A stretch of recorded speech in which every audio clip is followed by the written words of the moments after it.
Hello everyone, Dr. Mary with 4 Points Family Chiropractic.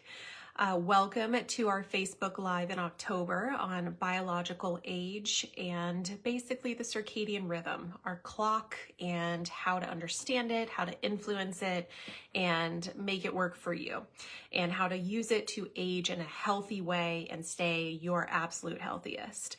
I think it's something that gets overlooked. We just kind of go with the flow a lot, but you actually have more influence here than you think you do. So starting out strong, what even is age? How do we define it? Time passes linearly, right? So in a straight line, you can say you are 50 years old, 40 years old, 22 years old. That's time in a linear fashion as time passes.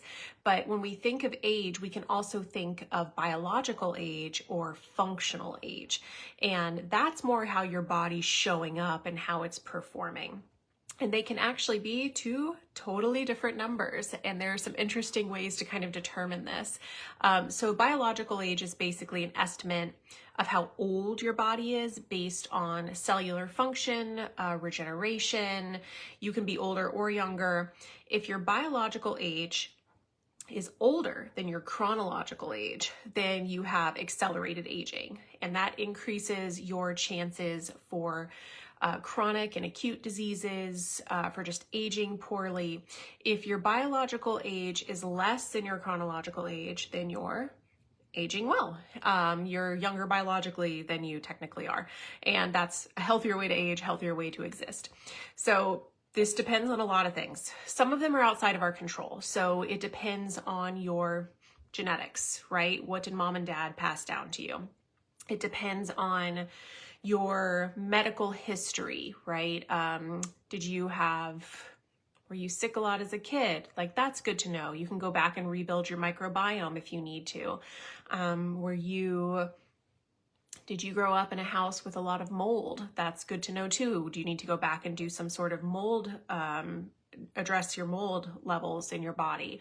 Do you know that you were exposed to a lot of toxins in some other way, shape, or form? All of those are good things to know, right? Because you can undo some of them, but it's good to know because that'll age you a little bit faster. It depends on chronic diseases that you may already have or know that you have, metabolic conditions, and of course, lifestyle.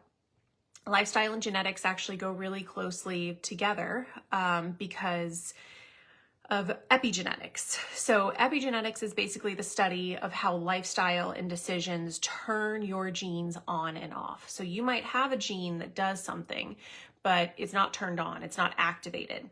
And something in your life, stress, maybe a dietary inflammation, something like that can turn on those genes and create a problem or solve a problem. So that's a study of how you can control turning genes on and off. Again, some of it's out of our control. It's already happened, and we're kind of managing. Some of it's good. We can turn those things on and control them a little bit better. All of that's good to know about. It is useful to remember with biological age, what I'm talking about here, it's cumulative and it's a model. So it's reflected in some of the decisions you made, when we were all making good choices, right? Our late teens, early 20s, when we were really solid in our choice making, and the ones that we're going to make in the future. So it's a cumulative effect and it's really a model. So there's biological age for our whole body, but a good thing to remember is that different cells have different turnover rates. So your liver ages a little bit differently than your skin's different than your gut. All of those things age at different rates. So again, it's cumulative.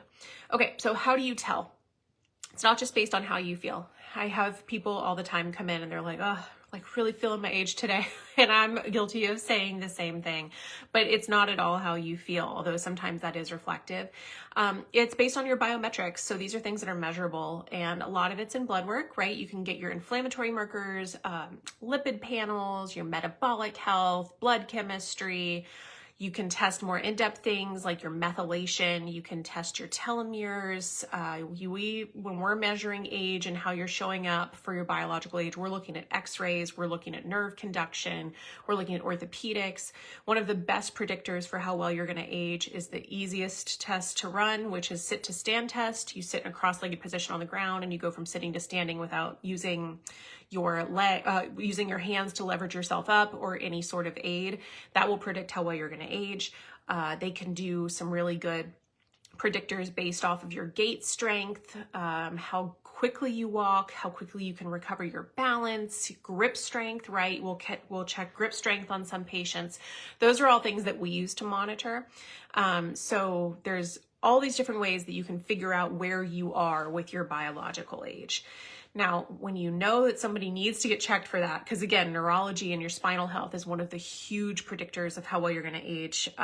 If they need to come in and get checked, we do a full exam, x-rays, orthos, nerve study, range of motion, and then a review with the patient. That's normally $348. But if they mention the biological clock, this talk, they can get that full exam, everything included, for $97. So if it's something that is need to be checked, then that's something that we can do.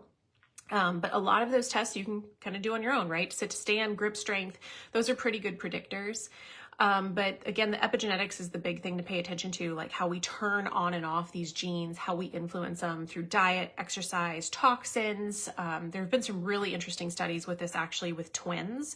So same genetics, right? Identical twins, those are the same genes, but they'll do different epigenetics, different lifestyles, and you can actually see and measure the differences in aging between those two. So it has a pretty significant trickle-down effect. Now, time is not just a clock, right? For humans, we're very cyclical. We are animals, right? We respond to seasons, we respond to time, and it's easier to think about it that way. Our biological clock is an internal timing system, and it regulates our behavior and a lot of like basic behaviors, how we eat, how we sleep, those sorts of things. But the most important ones are sleep-wake cycles, your hormones, your body temperature, your digestion, your metabolism, all of that's your circadian rhythm. So that is going to be important, and I'll tell you why. Circadian rhythm is actually one of the easiest things that we can influence, and it's really reflective of what our biological health is. So again, this clock is daily and it is seasonal. You may have noticed that when the sun starts to go down earlier and come up later, you feel like you need to sleep longer. That's true. That's something that your brain is telling you to do. You may feel like you need to stay home and eat different foods. That's true too. That's your circadian rhythm, your brain telling your body certain things, and it's reflective of like long-term health impacts. So what's interesting is that seasonal clock seems to be closely related to immune function. That was just a fun fact that I thought was interesting. So you know how like illness tends to come up more in the winter. So certain parts of your circadian rhythm activate more in the winter to help combat that. So I just thought that was interesting that that's what most of the research links your seasonal clock to, is immune function. Some organs do have smaller clocks, like I said, your liver, your skin. So mini clocks, but we're going to look at kind of what our circadian rhythm day to day looks like. Most people think it's only sleep, but it's really important for your metabolic health also. The circadian clock, if that gets disrupted or it's weakened or it's misaligned, it goes beyond sleep. So it dysregulates your entire nervous system and your digestive system. And this can come from a lot of things. You know, I was guilty of this in college. I would put things off, pull an all-nighter to write a paper, right? Some people just do that for fun. They just like to stay up and play games or watch movies. That'll dysregulate your nervous system and your circadian rhythm. Sometimes it's something you can't control. If you're not well, you stay up all night coughing, something like that. It'll do the same thing. Pain, right? We'll see pain keep people up. Sometimes it's jet lag. It's just travel. Something's done that for you. And if that gets dysregulated, you do have to put effort into re-regulating it just so you don't have a trickle-down effect. And I'll hear that from people kind of anecdotally, like I've had bad sleep for a few nights and then a week or so later they're sick. And it's like, yeah, I mean, your nervous system got challenged to the point where it just couldn't anymore. And that's a direct correlation to the poor sleep and the dysregulated circadian rhythm that you had a few days ago. So just something to keep in mind, but that dysfunction, that dysregulation can impact your metabolic health. So we'll see people with chronically dysregulated circadian rhythms have a higher incidence of type 2 diabetes. They'll have issues with metabolic syndrome. Their lipid panels will be off. Inflammation overall, right, will go up, and you can measure that several ways in the blood. Your immune function goes down. People with chronic issues with their circadian rhythm will have problems with their cardiac function. We'll see particularly hypertension, blood pressure will go up for people that sleep poorly or have poor circadian rhythm. There's neurodegeneration. We'll see that reflected for people. Cancer risk goes up. That's another big one.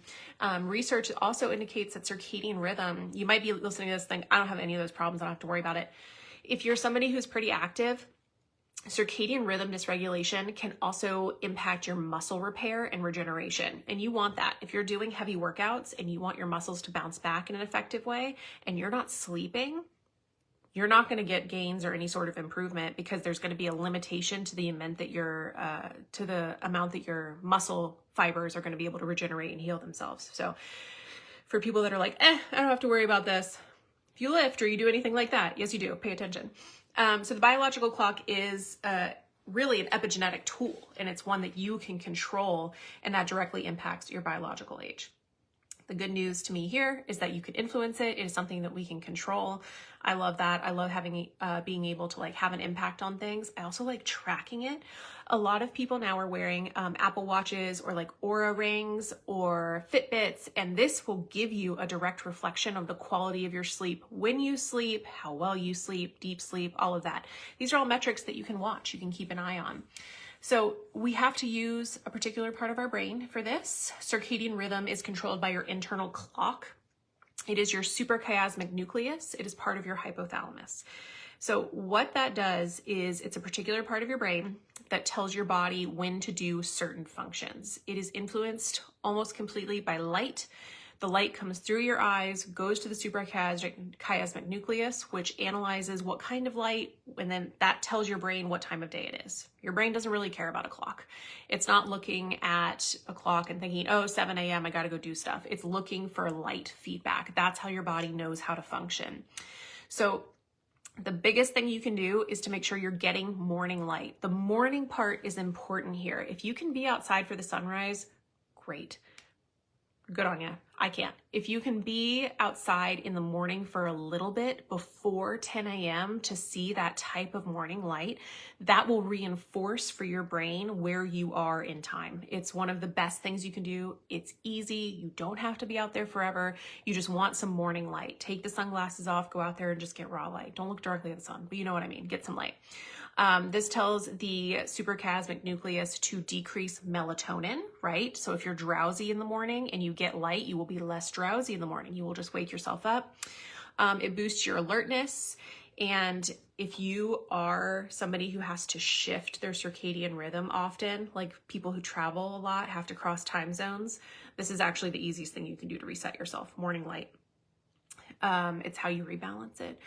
Naturally, as we age, our circadian rhythm is less robust. So I think the earlier you can influence this, the better. The earlier you can build good habits here and a good pattern and a good clock, that's going to be the easiest thing to do. So earlier the better. Okay, here's the challenging part. For me, for everybody, if you want to impact your circadian rhythm in a meaningful way in the evening, you have to put down your phone, your screens, your fake light, your blue light. That is one of the hardest things that people will do, because it's also most effective if it's 1 to 2 hours before you're going to go to sleep. I know a lot of us will veg out and watch TV, we'll scroll, maybe we're reading a book, but it's on an iPad. Try not to do that. Try not to do that, because that blue light mimics sunlight, which confuses our suprachiasmatic nucleus. And then our body thinks, I thought we didn't need melatonin. I thought we needed melatonin. My bad, I'll turn it off. And that's how people have trouble going to sleep in the evening, is because they've stimulated the part of the brain that's trying to wake them up. We will also see this in bad adrenal fatigue, right? People who have trouble getting to sleep, staying asleep, but then they get drowsy at 3 p.m. Part of it's this. So just making sure you control your artificial light in the evening is a big part of this as well. I've also been trying recently myself, lights in rooms that you're going to be in the evening. You can get light bulbs that are on the spectrum for evening light. So they're more like orangey red color instead of that white blue. And that's supposed to do the same thing. So I'll report back and see if that makes a difference, because I I'm tracking it. I'm keeping an eye on it. It's the only thing I've changed. So I'm in of one. We're going to see if it makes a difference. Sleep, wake times need to be consistent all the time. I know that's hard also. I'm also guilty of this. Like on a Sunday, if I don't get up when I normally get up, oh well. Try to make sure you're getting up and going to sleep at regular times. You're not going to be perfect on it all the time, but as much as you can, make sure you're building that cycle. Brains, bodies love patterns. We do really, really well with patterns. We're trying to take advantage of that. Variability in that system really weakens your circadian rhythm. Physical activity. Generally, we want you getting this, right? We're chiropractors. We want you moving your body. Move it or lose it. The joints need to be moved. But if you are somebody that has a weak circadian rhythm and you know it, try to optimize when you're doing your workout. I think you might think, oh, that means I need to be doing early morning workouts. It's actually more effective if you do them in the mid to late afternoon.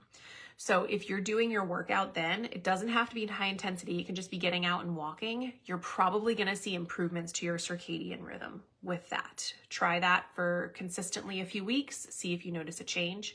Food scheduling. Also, I was talking about metabolic health and how that's reflected. I'm so sorry, the cats are fighting.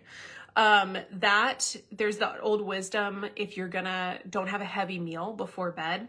That's actually pretty well proven scientifically. If you're gonna be eating closer to bedtime, you're gonna have trouble going to sleep because it's, again, telling your body like, okay, we're awake, we're doing things. Your brain thinks that other things need to be happening, so you won't go into that sleep cycle quite as much. So having like a feeding window, not necessarily doing intermittent fasting, but something like that where you make sure that you're not snacking in the evening or eating after a certain time.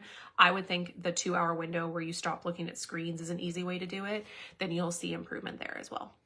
So overall, making sure that you influence your clock in a way that makes sense to you. Those are some easy strategies to work on it. But the tricky thing about the biological clock is that as we age, it becomes more of a challenge to impact it. But impacting it, if we don't, means that aging happens faster. So you're kind of in this cycle of wanting to pay attention closely to it, influence it the way that any way we possibly can. So if you have any questions at all, feel free to drop a comment. Thank you for taking a watch. Again, one of the things that we look for to optimize aging is the spine and the nervous system function. If your parasympathetics aren't functioning, the part that rests your brain, you also won't sleep. That's part of our exam. We're very thorough. We do a full x-ray, nerve study, history, and review of findings with patients. And that is usually $348. But if there's somebody you know that needs to get checked, if they mention body clock or this Facebook Live, they can get that exam for $97. I made it all the way to the end before a cat came to interrupt. So that's pretty good for me. There he is. Thank you for sticking around for this, and I hope everybody has a good Halloween.